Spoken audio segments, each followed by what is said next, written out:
Oke guys, sebelum kita mulai ada baiknya dibantu like video ini, dan bagi yang baru bergabung silahkan tekan dulu tombol subscribe dan aktifkan loncengnya.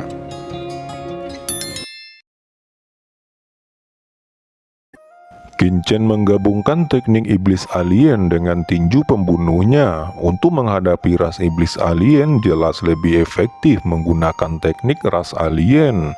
Raja Iblis Abadi terkejut. Apa ini adalah teknik iblis alien kita? Siapa anak ini? Meskipun istana berkabut dan aula penegak hukum telah mempelajari metode kultivasi ras iblis alien, tapi ini hanya dalam tahap percobaan dan belum benar-benar mencapai pemahaman menyeluruh. Tapi sekarang kekuatan aura iblis aneh yang terkandung dalam niat tinju Qin begitu mengerikan sehingga telah melampaui beberapa penelitian yang diketahui saat ini. Tinju Qin dan aura pembunuh meledak dalam kehampaan. Kepulan darah hitam menyembur keluar dari mulut Raja Iblis dan seluruh tubuhnya terbang keluar, membuat meridian di tubuhnya hampir terbelah. Sialan, jika bukan karena tubuh ras manusia ini terlalu lemah, bagaimana mungkin kursi ini bisa terluka olehmu? Ucap Raja Iblis menjadi marah. Dia melirik Penatua Agung dan berkata, "Dasar idiot, tidakkah kamu tahu cara menembak?" Namun sebelum Penatua Agung mengambil tindakan, ia melihat bahwa Qin telah datang ke inti arai kepunahan 5 elemen, mencubit seni tangan Tao dengan kedua tangannya, dan dengan embusan itu membuka pintu gerbang arai kepunahan 5 elemen. Akhirnya berhasil, gumam Qin sangat gembira. Di kehidupan yang lalu, ketika Qin datang ke rumah leluhur keluarga Ji, dia juga telah mempelajari area kepunahan 5 elemen ini. Jadi dia tahu banyak struktur dan kekurangan dari area kepunahan 5 elemen. "Qin, hati-hati!" teriak Lao Yuan tiba-tiba terdengar dari dalam cakram Gio keberuntungan alam semesta. Qin mengangkat kepalanya. Sebelum dia sempat merenungkan apa yang terjadi, dia melihat bayangan telapak tangan hitam pekat tiba-tiba muncul di langit. Telapak tangan Zhen Yuan ini besar tak berujung, itu melintasi langit di atas kastil. Qin hanya punya waktu untuk mendesak Ikaristi luar angkasa secara ekstrim, dan telapak tangan yang menakutkan itu telah menampar tubuhnya dengan keras, membantingnya kembali ke kastil lagi. Tubuh Qin bergetar hebat dan seteguk darah menyembur keluar dengan liar. Tidak tahu kapan seorang lelaki tua muncul di atas langit seperti dewa yang mengendalikan dunia. "Nah, kamu berani menjadi liar di tanah leluhur keluarga Ji saya," ucap orang tua itu berbalik. Tatapannya jatuh pada Qin dengan acuh tak acuh. Dua cahaya darah meroket. Qin hanya merasa tercekik dan udara di sekitar tubuhnya tampak membeku, ditekan ke dalam kekosongan. Leluhur, di bawah, penjaga kastil yang tak terhitung jumlahnya berlutut di tanah, dan bahkan Tetua Agung dan Raja Iblis pun ikut berlutut. Tubuh mereka gemetar. Ini adalah leluhur keluarga Ji. Jantung Qin berdebar-debar. Ini terlalu kuat. Qin langsung berkeringat dingin. Dia telah membayangkan leluhur keluarga Ji yang mengerikan, tetapi dia tidak pernah berpikir bahwa leluhur keluarga Ji akan begitu sangat kuat. "Bagaimana saya bisa melarikan diri?" pikir Qin terkejut.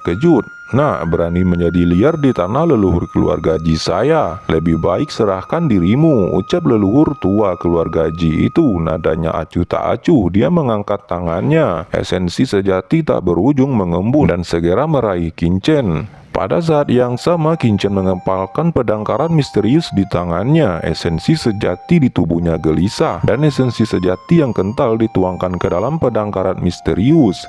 "Seni pedang kata mati!" teriak Qin menampilkan ilmu pedang terkuatnya. Cahaya pedang terus-menerus melemahkan kekuatan telapak tangan raksasa. "Ini adalah aturan spasial," gumam leluhur tua menunjukkan keterkejutan di wajahnya. Dia berkata, "Nah, kamu benar-benar mengejutkanku. Bahkan seorang kaisar Wu mampu menerapkan aturan ruang hingga ke tingkat ini. Namun sayang sekali, kamu pikir hanya kamu yang tahu aturan ruang." Boom! Kekuatan aturan ruang beriak dari telapak tangan Zhen Yuan dengan cepat mengimbangi kekuatan aturan ruang yang telah setelah ditampilkan Kincen dan langsung bertabrakan dengan pedang karat misterius itu. Hahaha, serangga kecil, ucap leluhur tua tersenyum ringan. Dia sama sekali tidak menaruh Kincen di matanya, tetapi ketika bayangan telapak tangan itu benar-benar menyentuh serangan Kincen, wajahnya tiba-tiba terkejut. Duar, ledakan keras terdengar. Dalam suara gemuruh itu, bayangan telapak tangan dipenuhi lubang. Ini sungguh mengejutkanku. Di usia muda kekuatanmu sudah mencapai ke titik ini. Biasanya dengan telapak tangannya ini Kaisar Wudi puncak jangka menengah akan langsung dihancurkan, tetapi Kincen yang bahkan bukan Kaisar Wudi mampu menahannya. Kemudian arus udara hitam keluar dari telapak tangan Zhen Yuan menyebar seperti tali yang tak terhitung jumlahnya. Tidak baik, gumam Kincen berkedip menembus kehampaan mencoba melarikan diri dari ruang yang diblokir ini. Tetapi arus udara hitam ini tampaknya mampu menembus kehampaan yang tak berujung. Dalam sekejap arus udara hitam langsung mengelilingi Kincen, tubuhnya terjerat dengan cepat dan tidak bisa lagi melarikan diri. Biarkan leluhur ini melihat rahasia apa yang kamu miliki, ucap leluhur keluarga Ji mengangkat tangannya. Apakah aku akan mendesak pedang karat misterius? Gumam Kincen terlihat cemas. Tetapi begitu saya melakukan itu, saya juga tidak akan bisa mengendalikan hidup dan mati. Selain itu, bahkan jika pedang karat misterius diaktifkan, itu mungkin tidak dapat langsung membunuh leluhur keluarga Ji. Setelah saya gagal, tidak akan ada ruang lagi untuk serangan balik. Dan begitu saya ditangkap oleh leluhur keluarga Ji, itu akan sepenuhnya berakhir. Kaisar Wudi, aku masih belum bisa menembus Kaisar Wudi. Jika aku sudah berada di basis kultivasi Kaisar Wudi, maka saya tidak perlu terlalu cemas. Bahkan jika saya tidak bisa bertarung, saya mungkin bisa melarikan diri. Tapi Kincen tahu bahwa tidak ada gunanya untuk terus memikirkannya saat ini. Lao Yuan, apakah kamu punya ide? Nah, aku telah menelan begitu banyak jiwa iblis asing sebelumnya. Secara alami ada jalan aku bisa meminjamkanmu sedikit kekuatan.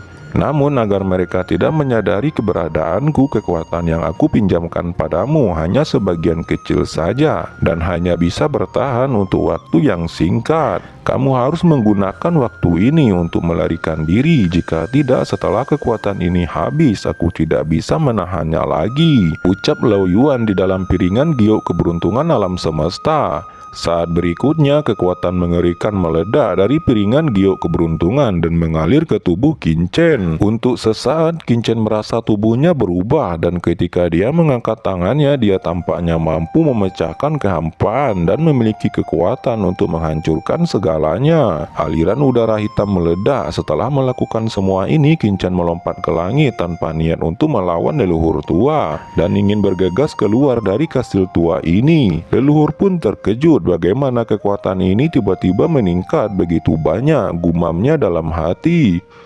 Pada saat ini suara dingin dan mengerikan tiba-tiba bergema di benak leluhur tua. Ji tua, aku ingin tubuh anak ini, biarkan kursi ini merampasnya. Suara ini memancarkan rasa dingin yang tak ada habisnya. Itu adalah pemimpin iblis alien yang melekat pada leluhur tua. Oke, aku serahkan padamu, jangan khawatir. Ji, aku akan pergi. Bayangan hitam menyelinap keluar dari tubuh Ji tua. Pita hitam itu tampaknya bergegas ke tubuh Kincen dengan cepat. Kincen, hati-hati, ada alien yang kuat dari ras iblis, teriak Lao Yuan memperingatkan. Tapi itu sudah terlambat. Bayangan hitam itu terlalu cepat dan langsung masuk ke pikiran Kincen dengan rasa dingin yang tak terbatas. Pikiran Kincen tampaknya digulung oleh gelombang badai. Kekuatan jiwa yang menakutkan ini sepertinya menelan pikirannya. Untuk sesaat, Kincen bahkan merasa jiwanya akan hancur. Ji, lautan jiwa yang kaya. Nah, kamu benar-benar mengejutkan kursi ini. Suara bersemangat bergema di benak Kincen dan Kincen merasa bahwa esensi sejati di tubuhnya berhenti mengalir. Tiba-tiba benih parasit emas muncul mekar dengan cahaya keemasan. Apa, benih parasit emas? Sial, mengapa kamu memiliki benih parasit emas? Teriak kaget bayangan hitam itu meraung dan dengan cepat melarikan diri keluar dari benak Kincen. Sosok hitam itu kembali tenggelam ke tubuh Ji tua, tetapi sudah kehilangan setidaknya sepertiga dari kekuatannya. Hah, kenapa kamu kembali? Nenek moyang keluarga Ji berkata dengan sedikit marah. Ada benih parasit emas pada anak itu. Dia adalah orang yang telah terpilih oleh klan iblisku. Brengsek, mengapa saya bertemu dengan hal semacam ini? Sosok mengerikan itu berteriak dengan panik. Kali ini dia menderita kerugian besar. Tidak hanya gagal merebut Qinchen, tetapi juga kehilangan sepertiga kekuatannya. Di lain sisi, Qinchen memanfaatkan kesempatan ini. Dia memasuki formasi tanah terlarang leluhur keluarga Ji. Leluhur keluarga Ji mencoba mengejar, tetapi itu sudah terlambat. Dia menunggu di luar area terlarang, diam-diam menatap formasi di depannya dan bergumam, Ji Wuxu sialan, lebih dari 200 tahun telah berlalu dan aku masih belum dapat membuka formasi ini. Lelaki tua ini tidak percaya sampai kapan anak itu akan terus hidup dalam batasan ini. Bahkan jika butuh waktu lama, lelaki tua ini akan terus menunggunya keluar. Kalian tetap jaga ketat area ini 24 jam sehari. Siap leluhur, tegas penjaga itu. Saat ini Qinchen sudah berada dalam batasan. Apa yang muncul di depannya adalah sebuah gerbang batu kuno. Qinchen merasa lemah dan duduk di ruang terbuka dekat pintu masuk tanah terlarang. Akhirnya lolos juga, ucap Qinchen tertawa pahit. Rasa sakit mulai datang dari setiap bagian tubuhnya, dan bahkan kepalanya mulai pusing. Qinchen tersenyum pahit. Meskipun dia dapat memasuki formasi area terlarang keluarga Ji ini, itu tidak berarti dia akan aman. Dia berpikir, tapi aku tidak menyangka pencapaian Ji Wuxu dalam formasi akan mencapai level ini. Namun sungguh aneh, mengapa Ji Wuxu memblokir tanah terlarang ini? Selain itu, dia jelas telah mendapatkan ramuan buah dao, tetapi kenapa tidak ditempatkannya di area keluarga Ji? Apakah karena dia telah menemukan sesuatu? Gumam Qinchen dalam hati. Ada terlalu banyak pertanyaan dan dia tidak tahu alasannya. Mungkin hanya Ji Wuxu yang tahu jawabannya. Qinchen mendesak cakram Gyo alam semesta dan kemudian sesosok muncul di depan Qinchen saat ini. Qinchen, aku khawatir setengah mati, ucap Jiruyu langsung memeluk Qinchen dengan erat. Air mata mengalir di wajahnya. Ya, sekarang aku baik-baik saja, ucap Qinchen tersenyum pahit membelai rambut Jiruyu. Ruyu, menurutmu di mana ini? Jiruyu berbalik merasakan sesuatu. Ini adalah area terlarang keluarga Ji Anda, ucap Qinchen tersenyum. Jiruyu berkata dengan terkejut, ini adalah tanah terlarang. Tanah terlarang keluarga Ji dikabarkan telah ditemukan oleh nenek moyang tertua dari keluarga Ji saya. Tempat ini telah berkembang menjadi tanah leluhur keluarga Ji dan juga merupakan misi keluarga Ji untuk melindunginya. Di masa lalu, selama keluarga Ji adalah Tianzhou teratas, mereka memenuhi syarat untuk memasuki area terlarang. Namun selama hampir 200 tahun ini, tempat ini telah disegel oleh kakek saya, Ji Wuxu. Sejauh ini tidak ada yang bisa masuk lagi. Mata Jiruyu berkilat menatap gerbang batu di depannya. Tiba-tiba aura kuat mengalir ke wajahnya. Mata Jiruyu sepertinya telah melihat langit berbintang kuno, dan pada saat yang sama ada perasaan seseorang sedang memanggilnya dari balik batu. Apa yang telah terjadi? Aku merasa ada sesuatu yang memanggilku dari belakang batu itu, ucap Jiruyu berkata dengan kaget. Mata Qinchen cerah dan berkata, Ruyu, majulah dan coba. Baik, jawab Jiruyu mengambil napas dalam-dalam dan perlahan berjalan ke depan pintu. Tiba-tiba seluruh batu mengeluarkan cahaya berkabut bergemuruh, dan pada saat yang sama seolah-olah beberapa kekuatan terbangun dari sana memenuhi tubuh Jiruyu. Jiruyu mendengus dan darah mengalir dari sudut mulutnya. Tubuhnya diselimuti lingkaran cahaya. Ruyu, ada apa denganmu? Qinchen terkejut dan bergegas maju.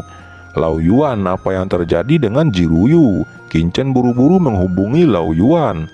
Lao Yuan memahami situasi di luar. Dengan suara bermartabat dia berkata, kekuatan ini sedang menguji tubuhnya. Ini adalah ujian. Jika pacar Anda dapat menanggungnya, maka dia akan lulus ujian dengan sukses. Tetapi jika tidak, maka dia akan menjadi abu sepenuhnya, ucap Lao Yuan. Suaranya sangat serius. Qinchen akhirnya tersadar. Dia pernah meremehkan tanah terlarang keluarga Ji ini sebelumnya. Akan tetapi asal-usul tanah leluhur keluarga Ji ini bahkan jauh di luar dugaannya. Untungnya kekhawatiran Qingchen tidak berlangsung lama dan tubuh Jiruyu tiba-tiba mengeluarkan cahaya terang. Itu adalah tubuh dewa cahaya bulan. Pada saat yang sama di atas kepala Jiruyu cahaya pedang muncul naik ke atas langit. Ini adalah darah pedang surgawi. Begitu kedua kekuatan itu keluar, aura Jiruyu langsung pulih. "Ruyu, bagaimana keadaanmu?" Qingchen bergegas maju untuk memeluk Jiruyu. "Saya baik-baik saja." Jiruyu mengangkat tangannya karena terkejut, matanya berkedip. "Saya merasa tubuh saya berbeda, tetapi saya tidak tahu di mana perbedaannya," ucap Jiruyu heran. Kemudian pintu batu di depan mereka berdua tiba-tiba terbuka dan memperlihatkan sebuah gua yang gelap. "Ayo pergi, masuk dan lihat," ucap Qingchen dan Jiruyu saling memandang. Mereka berjalan ke gerbang batu. Begitu mereka berdua masuk, pintu batu langsung menutup. Seluruh gua dipenuhi dengan cahaya ungu samar. Jiruyu memegang tangan Qingchen dengan erat seolah takut. Matanya yang indah menatap ruang terlarang dengan sedikit rasa ingin tahu dan sedikit gugup. "Ruyu, pernahkah kamu mendengar tentang tanah terlarang ini?" Qingchen bertanya. "Tidak." Jiruyu menggelengkan kepalanya. Qingchen ragu-ragu kemudian mendesak cakram alam semesta dan tiba-tiba sesosok muncul. Itu adalah Ji Hongchen. Ketika Ji Hongchen keluar, dia melihat sekeliling dengan ragu.